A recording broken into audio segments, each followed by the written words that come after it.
안녕하세요. 명문대학생 여러분. 책사냥꾼입니다. 네, 오늘은 옥스퍼드 대학교에 대한 책이에요. 음, 뭔가 싶어요, 솔직히. 음, 그리고 또 광고하는 문구는 이렇습니다. 감사합니다. 선생님은 제게 생각하는 방법을 가르쳐 주셨어요. 그래서 이 책이 더 뭔지 모르겠어요. 천룡 교수법. 대단하죠. 근데 무슨 얘기 하려는 건지. 옥스포드 홍보 같죠? 자, 그런데 이거를 빼면은, 네. 이런 힌트가 나옵니다. 리처드 도킨스의 옥스퍼드대 교수 14명 지음 노윤기 옮김. 이 책은 아쉽게도 제가 읽었던 책이기 때문에 좀 랜덤 페이지는 그런 거는 안 하고요. 아쉽게도 그게 재밌는데 제가 지금 그렇게 해봤자 제가 재미없을 것 같아서 여러분은께서는 재미있을지 모르겠는데 아무튼 이 책은 바다출판사에서 나왔어요. 보여드려야죠. 노영기 씨가 옮기셨고, 자, 고육 이거는 서문에 해당하는 부분인 것 같아요. 이건 서문이 없습니다. 들어가며라고 하죠. 교육계의 권위이자 모범으로 인정받는 옥스퍼드 튜토리얼에 관하여 데이비드 펠프리먼 옥스퍼드 고등교육정책연구소장. 고등교육이라고 하면 우리나라에서는 고등학교가 떠오르지만 고등교육이라고 하면 여기선 대학교 교육을 의미하는 걸로 알고 있어요. 들어가며 이 장에서는 고등교육의 개념에 관해 살펴보고자 한다. 개념은 별로 재미없는 단어인데 예, 이것도 신간이기 때문에 저희가 페이지 제한이 있긴 한데 서문은 좀 자유롭게 읽을 수 있을까 뭐 이런저런 생각이 드네요. 자, 제가 생각했을 때 이 부분은 우리가 읽을 만한 부분은 아닌 것 같아요. 그래서 제가 페이지를 정해 보겠습니다. 딱 그 한 부분을 읽을까 합니다. 그런데 그것도 한 5페이지 이상은 못 읽겠죠. 이것도 신간이니까요. 자,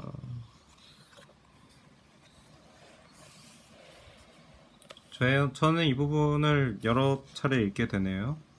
제 마음에 드는 부분입니다. 현대 언어학자들은 멀티태스커들이다. 뭐 로저 피어슨 뭐 그런데 제목은 잘 모르겠고요. 옥스퍼드에서 이거 책에 대한 이야기는 옥스퍼드 대학의 튜토리얼이라는 제도예요. 튜토리얼은 말하자면 그러니까 그 뭐라고 해야 될까? 옆에 도와주는 사람이 한 명 붙는 거죠. 그 튜터라고도 여기서 하는데 원래 뭐 도우미라고 말하기 그렇고 말하자면 선배님이나 뭐 강사 같은 분들이 1대1이나 1대2로 공부에 대한 부분에 관해서 이야기를 나누는 시간이라고 해야 되나? 상담 시간? 공부 상담 시간? 뭐 그렇게도 볼 수 있겠네요. 아무튼 그에 대한 내용이라고 생각하시면은 읽기가 조금 편하실 겁니다. 옥스퍼드에서 현대 언어를 공부하는 이들은 멀티태스커들이다. 이고 튜토리얼 제도의 유연성은 이들에게 다양한 이점을 제공한다. 영어를 비롯한 모든 언어에서 그 말하기와 쓰기, 듣기, 읽기 등의 구성 요소들은 우리 같은 언어학자들의 연구 대상이다. 예, 그런가 보죠.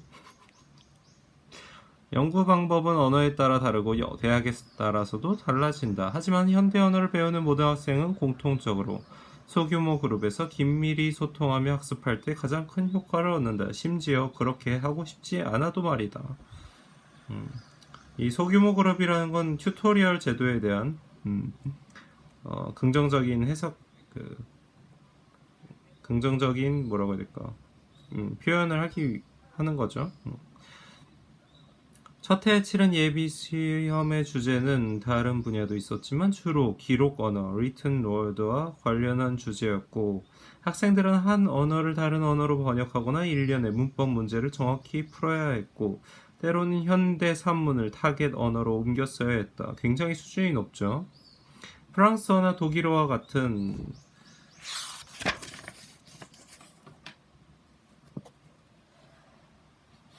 주요 언어들에 대한 학습은 대체로 6, 7명의 학생이 모인 교실에서 이루어지곤 한다. 튜터는 학습을 주관하고 관리했으며 학생들은 추업 계획에 따라 주제 토론을 하고 질문을 던졌다.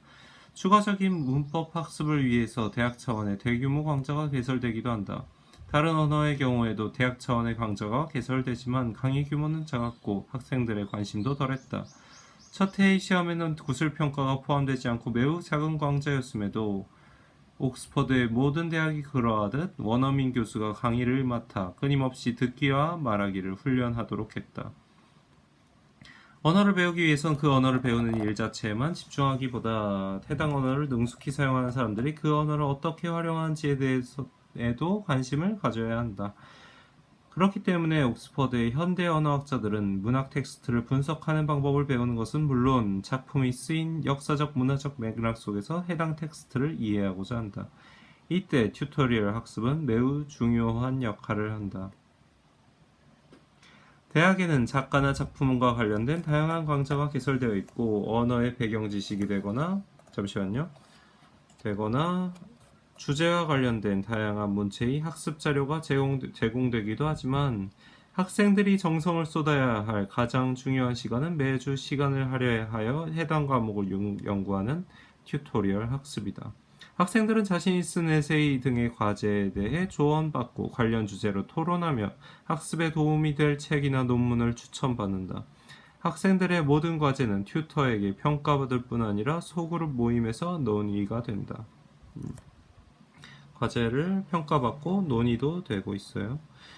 부족한 부분은 5, 6명이 구성되는 5, 6명이 구성되는 세미나와 그룹 토론을 통해 보완될 것이다.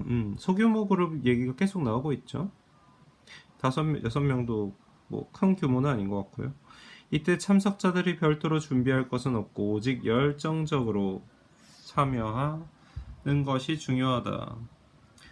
당신이 튜토리얼의 구성원이 된다면 튜터와 제가 느끼기에 뭐라고 해야 될까, 장이라고 해야 되나, 이 글이 가장 튜토리얼에 대해 우리가 잘 느끼게 해주는 글이라고 생각했었던 것 같아요. 그럼 조금만 더 읽어보죠. 아무래도 2페이지 이상은 못 읽을 것 같아요. 이게 마지막 페이지입니다. 당신이 튜토리얼의 구성원이 된다면 튜터와 1대1로 대면하게 될 테고 다른 한두 명의 학생과 같이 할 수 있다. 구성원이 정해지면 튜토리얼 학습은 시작된다. 학생들은 숨을 곳이 없다는 표현을 사용하긴 하지만 그것은 학생들과 마찬가지로 튜터들에게도 해당되는 이야기이다. 학습 준비를 하지 않았다면 학생들은 그 사실을 숨길 방법이 없지만 온갖 질문을 하는 튜터들도 마찬가지다. 느낌표 쳐놨죠?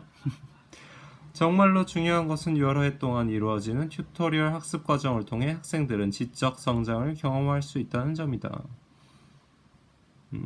이것은 학생 자신의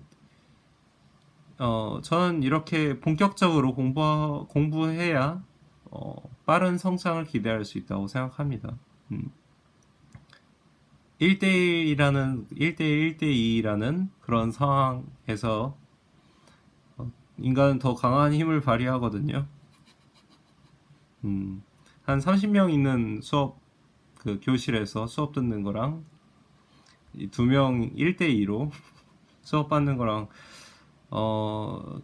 대학교에서 이런 걸 경험하실 일이 있으면 좋겠네요, 여러분도. 저는 유학은 다녀오지 않았습니다. 이것은 학생 자신의 자존감이나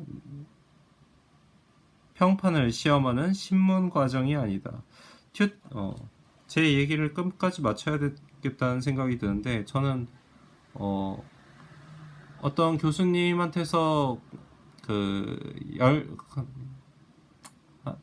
이 강의실은 똑같았는데, 그냥 교수님이 그 출석부에서 한 명씩 차례대로 불러가면서 그 한 장씩 읽게 했어요. 말하자면 한 문단씩.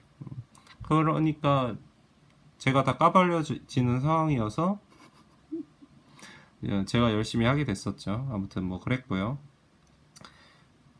이 느낌도 제 경험에 비추어 봤을 때 튜터도 약간 비슷하다고 생각을 했어요. 튜터 입장에서 튜토리얼 학생의 학습의 가장 큰 장점은 학생들이 특정 주제에 대해 얼마나 알고 있는지 파악할 수 있고, 그 지점에서 다시 질문을 던지고 문제를 제기하는 심화 학습을 할 수 있다는 점이다. 우리는 진심으로 이것을 바란다. 이것이 이상적인 튜토리얼에 대한 이야기죠. 학생의 입장에서는 믿을 수 있는 튜터와 함께 학습하며, 그쵸, 정답을 아는 사람과 함께 한다는 건 큰 도움이 되죠. 모르는 것을 배우고 오류를 수정할 수 있으며 그 과정에서 부담을 느낄 필요가 없다.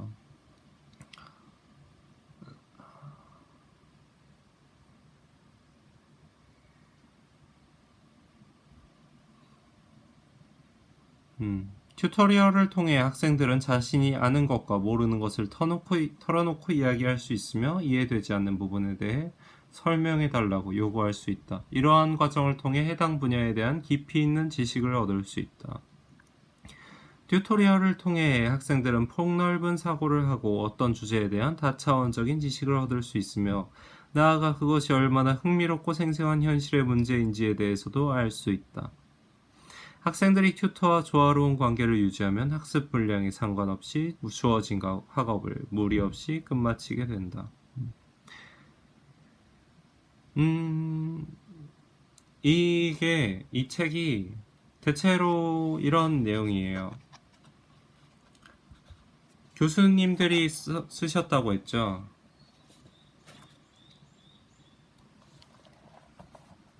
예, 14명의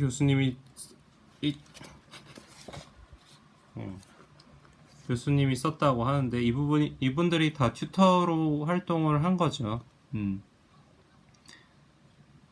근데 문제가 교육에 있어서 이 튜토리얼 제도가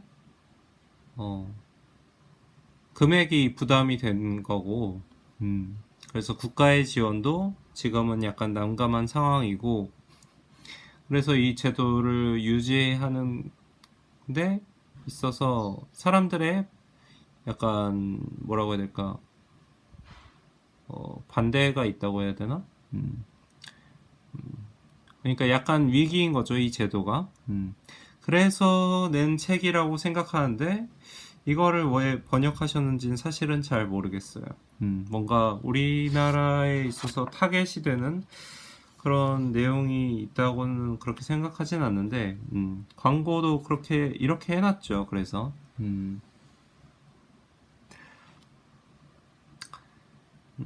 제가 이 책을 사게 된 거는, 이 책을 잘 펴내 주셨는데, 번역을 해 주셨는데, 이 책이 어떤 책인지 이걸로는 파악이 안 되는 거예요. 옥스퍼드 튜토리얼이라는 이런 간단한 제목을 해놓고 천년 교수법을 알려준다는 외국 책인데, 옥스퍼드 튜토리얼이라고 적었는데, 그걸 가지고 천년의 교수법을 이야기했을 거란 생각이 안 들었어요. 그래서 이 책의 원래 내용은 이 광고 문구와는 조금 다를 것이다 라는 예상에서 제가 교보문고 학점정에서 잠깐 읽어봤는데, 튜토리얼에 대한 뭐라고 해야 될까, 가치에 대해서 이야기를 하고 있더라고요. 대부분 모든 글이 다 방금 이야기한 식의 내용은 아니에요. 다들 각자 옥스퍼드 튜토리얼에 대한 본인의 이야기, 본인의 경험담, 학생들의 이야기도 좀 있었던 것 같아요. 아무튼 다각도로 살펴보고 있습니다. 제가 느끼기에는 이 옥스퍼드 튜토리얼이라는 전통을, 좋은 전통을 이어나가고 싶었던 게 아닐까, 그래서 이 책을 냈던 게 아닐까라고 생각했습니다. 여러분께서는 이거를 읽고 어떻게 생각하실지 모르겠어요. 궁금하시다면 책을 구입하셔서 본인의 생각을 한번 이끌어내 보시기 바랍니다. 자, 이 책 이제 마무리하죠. 류은기 씨가 옮기셨고, 제목은 제가 너무 많이 말했고, 바다출판사에서 나왔고요. 예, 표지 벗기면 별로 멋이 없죠. 글자로 써놓은 건물, 만들어 놓은 건물 같아요. 그리고 책이 나온 거는 2019년 6월 3일. 예. 다 보았습니다.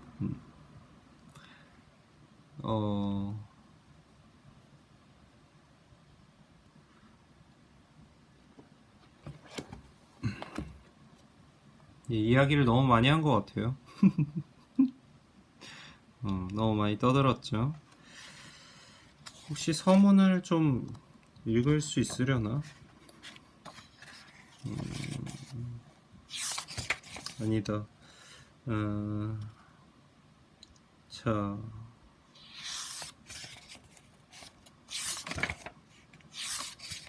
내용이 조금 기네요.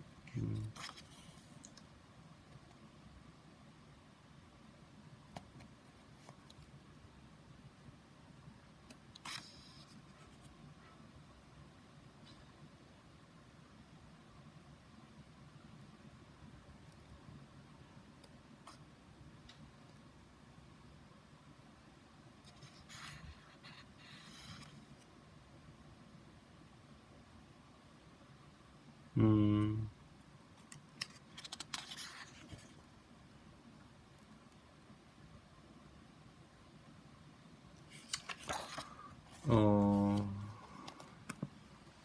서문 부분이니까 약간 정당화를 해서, 예, 저는 약간 좀 조심스럽게 같이 읽어보도록 하겠습니다. 지금 네, 한 두세 페이지 읽을 것 같아요. 고등교육의 고등이란 무엇인가? 이 장에서 우선적으로 살펴볼 문제는 고등교육에서 말하는 고등이란 무엇인가 하는 것이다. 이에 관해서 다음과 같은 의문들을 제기할 수 있다. 고등교육은 정말로 중요한가? 한때 초등학교육이라고 불렸던 예비 중등교육이나 성인교육에서 가르치지 않는 수준 높은 고등교육이란 무엇인가? 혹시 질적으로 우월한 교육과정이 아닌 단지 새롭게 고안해낸 기술교육에 지나지 않는 것은 아닐까? 모르죠. 만일 고등교육을 수행하는 기관에서 학생들에게 전공도서나 학술자료를 읽고 분석하기보다 직무에 관련된 기술만을 가르치며 강의 내용을 암기하도록 한다면 어떻게 될까? 에세이를 작성하고 교수와 대면하여 적절한 피드백을 받으며 학문을 연구하는 대신 선다형으로 치러지는 5개 중 하나를 고르는 오지선다형. 우리가 수능 볼 때 맨날 하는 그런 거죠. 컴퓨터 평가에만 몰두하면 어떨까? 20에서 25주 일정의 세미나를 10에서 12주로 축소해 실질적인 토론조차 이루어지지 못하게 하면 어떻게 될까? 이거는 비판이죠. 지금 여기서 한 내용은 사람들을 값싸게 천편일률적인 교육을 시키는 방법이죠. 우리가 고등학교 수능시험 보듯이.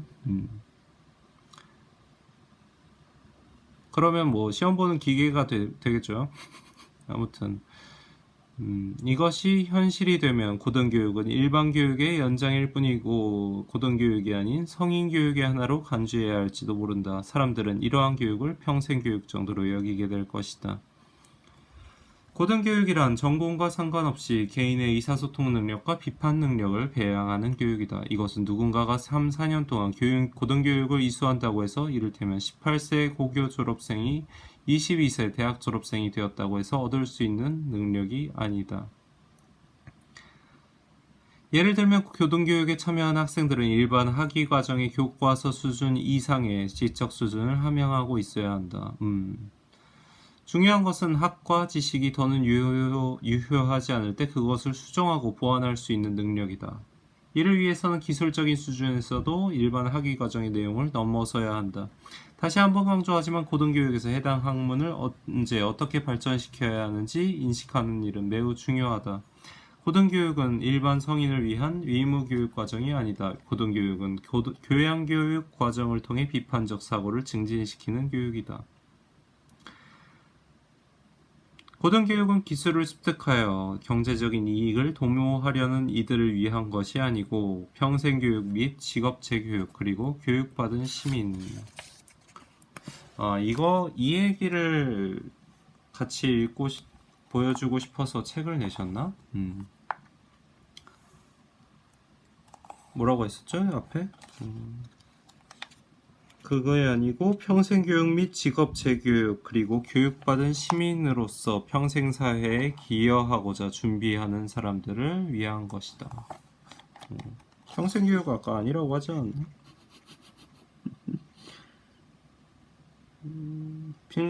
아무튼 평생교육 및 직업 재교육 그리고 교육받은 시민으로서 평생사회에 기여하고자 준비하는 사람을 위한 것이다. 으로서 뭐 그렇네요. 그러니까 앞에 평생교육, 직업재교육, 교육받은 시민으로서 한 거죠. 으로서 평생사회에 기여하고자 준비하는 사람. 뭐 다른 얘기인가? 저는 다른 얘기인 것 같은데 여러분은 같은 얘기라고 느낄 수도 있을 것 같아요. 저도 왠지는 잘 몰라요. 따라서 고등교육은 교양교육이기 때문에 직업교육의 역할을 벗어난다. 직업교육도 가치 있는 일이지만 배관공이나 미용사에게 실무를 가르치거나 회계사 자격시험이나 은행 입사시험에 도움이 되는 지식을 전달해주는 이상의 역할을 하지는 못한다. 고등교육은 훈련이 아니다.